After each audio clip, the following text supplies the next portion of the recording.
Normalcy was good. The operators would give people the test here and train them and everything. Then the veteran ham operators would radio out to their friends all the information, and voila, you could get your own call sign. They would even print you out a little official card and everything. It was quite the honor to get your ham license with your call sign, just like how things used to work before the collapse. The test was a little more easy and practical now, of course, but it made everyone happy. The ham operators would share the radio waves with us, and we got to use them per their rules agreed upon. And we all set up infrastructure cooperatively, and amateur radio was a self-policing outfit like it always had been. No need for outside interference. Good things done for the right reasons, just like how it was supposed to be. Things were starting to feel normal here again, so we went into the hospital. Chapter 24, Hospital. We walked into the hospital on floor 5, and things looked like they had been chaotic, but were starting to wind down. The lead scientist and one of the doctors walked over to me and wanted to talk, and I waved to Medic and said I'd see him in a bit. He said, "No problem," and headed off to go make his trades. As he walked off, I chuckled to myself about his huge Medic backpack that made him look like a fighting turtle from childhood cartoons. He knew what I was thinking and said, "Cowabunga," to me and raised a fist in the air. I returned the cowabunga to him, and we parted ways. The lead scientist and doctor took me down a couple of sections, and I noticed a girl sitting alone with a hydration bag. When they sat me down a few more rooms down, I asked who the girl with the hydration bag was, and they didn't know who I was talking about. Then they called the nurse in. They wanted to do more blood. They wanted more blood to make sure they had enough blood to deal with their toxin issue. I said that was no problem and asked if they could explain. They said they didn't know, but were just thankful that they had these new medical units that could easily turn the antidote they made air-based and save everyone. They started taking blood pressure, which I hated and hurt like hell. I started rambling like I always did and suggested maybe they just try spraying the plants. They looked at each other and thought I'd offended them, but then they said they would try. I also said that goats would eat nettles if they're dead. Meaning if the nettles were dead. They could try spraying a goat, chopping the stuff down and feeding it to the goat, and maybe give the goats a taste for the nettles. Who knows? The veterinarian scientist heard me and started taking notes also. Since I was rambling without even thinking, I suggested maybe we should go to the hub for them and see about getting them a goat. Then it's time for them to draw their 3 to 5 to whatever things of blood. I never count. I pulled out my second flashlight to hold on to so I could distract myself with something. Then they put a giant rubber band on me for a wannabe tourniquet, which also hurts. Then they poke around trying to find a vein they like. This is normally when I would start talking about cats. I said, "Hey, I love your guys' cats." It didn't take them any time at all to find a vein, and then I forgot all about it. The vet scientist responded back, "Thank you. Not only do they keep everyone happy here, but they keep the birds back, which is good for our gardens, but they also keep the mice and rats back, which is good for all the nasty viruses those rodents have. It also keeps the mice from eating up the interior of the cars. We take good care of the cats, and everybody knows they are absolutely not for food." Then the psychologist doctor continued, "They are also to keep us safe and for emotional support. It is a great relationship, and they don't take up hardly any food, and the litter is easy, all biodegradable. They stay clean, we give them their shots, spay, neuter, etc. Sometimes new cats want to join up, or someone will bring their own. If we have room here, the cat collective accepts them, and then we just take care of the new cats, and the old cats show them the ropes. Pretty cool system." That was the end of the blood draw, and the needle got pulled, twice in one day. Ugh. Then I got a cotton patch over where the needle had been, and then a piece of medical tape over that.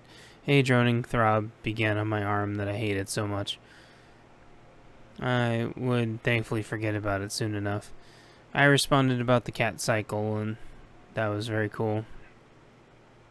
Then I thought about all the help and ideas I'd been offering. That's when I realized that I probably should be running all this by the CO first, and that I was probably overextending our relationship a little bit. This is what happens when I start consulting. The ideas start running, and I hope someone writes them down because it's like a faucet with no off switch. So I look at them, and they look at me, and then they're all finished. They try to give me a cookie, and then I say, "Does it have vegetable oil in it?" They laugh at me, and I laugh with them, and we all laughed, and someone's electronic speaker laughed. Then I ate the cookie. There hasn't been vegetable oil in months. That stuff used to absolutely kill my stomach, and now it isn't even around anymore. So I ate my cookie, and they gave me another one. Medic came back and said, "All done." "Me too," I said back. I asked if we could do one walk through the place before we left, and the doctor we were with said he would walk us through.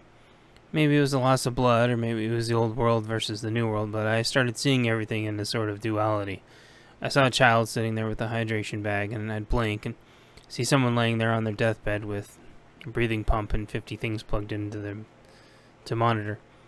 We walked past the next one of a nurse helping someone eat food who was recovering, and I blinked and saw someone completely unconscious with a feeding tube. A sign next to them said they had been in this state for years. I blinked more times and everything was back to normal. It was going this way in every area until we got back to the beginning where we had originally walked in. The receptionist asked me to come around and look at something. Everything turned into slow motion, and where there had been only desks and cabinets before, there were half-naked people submerged in water, unconscious, all around her. There was one body suspended in a tank in place of her overhead bin above her desk. There was another one in place under her desk. There was one to her left also taking place of the counter, all with monitors silently monitoring their life support status.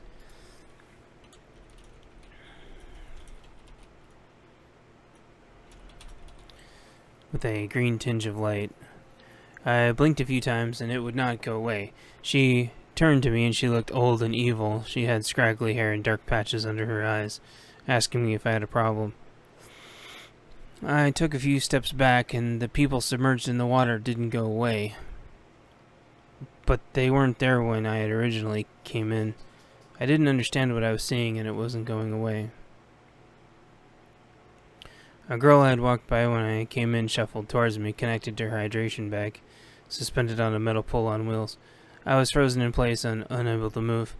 She gave me a hug as much as she could with the rubber hose stuck in her arm attached to a bag on a metal pole and said, "Everything's going to be okay, you'll see."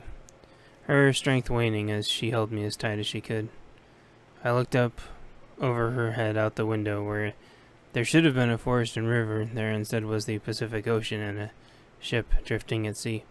The moment seemed to stretch on for hours. Chapter 25, the following weeks. Home, Stronghold, 6 months after the collapse, late spring, early summer. We ended up getting back home okay after the Plaza fueled up our vehicles. While we were gone, some people had shown up to our hamlet that were very random, probably scouts. They saw our FUDs in full camo, though, standing in solidarity with our residual tactical team. The visitors must have reported back to whoever that they didn't want any of that because they were never seen from again after that day. Community building was a good thing. Our CO agreed that we would get the Plaza a couple of goats and drop them back by on our next trading hub visit. Someone echoed, "Goat, no, my goat," in the background, pretending to yell in anguish. Everyone got a good laugh at the inside joke. The great gun pile was split fairly evenly and everyone seemed happy. What to do with these tangos was sort of a dilemma. Two were given an option. There wasn't a lot of extra room, but there were room for 2 or 3 extra people at the Plaza. There was a man and woman couple that said they never wanted any part of the Raider life and that they were ready to give everything up. Nobody specifically had anything against the Russians. They'd been living in peace pre-collapse in the Pacific Northwest for years and had integrated quite seamlessly. The leadership at the Plaza agreed to take them in, but all trust had to be completely rebuilt. It turned out the gal was the Julie that had been speaking to us over comms. We gave her points for actually answering comms and sneaking us a little intel, which helped their case a little. It turned out that sneaking us the intel had been kept a secret from the rest of the Raider group. There would be extra scrutiny for a while on the 2 new folks, but if they played their cards right, they would have a great place to live. We took the rest of the prisoners back with us to drop off in the other direction and point them towards the city and never turn around. We told them if we ever do see them again, that would be it. They had no skills and no redeemable anything that we wanted.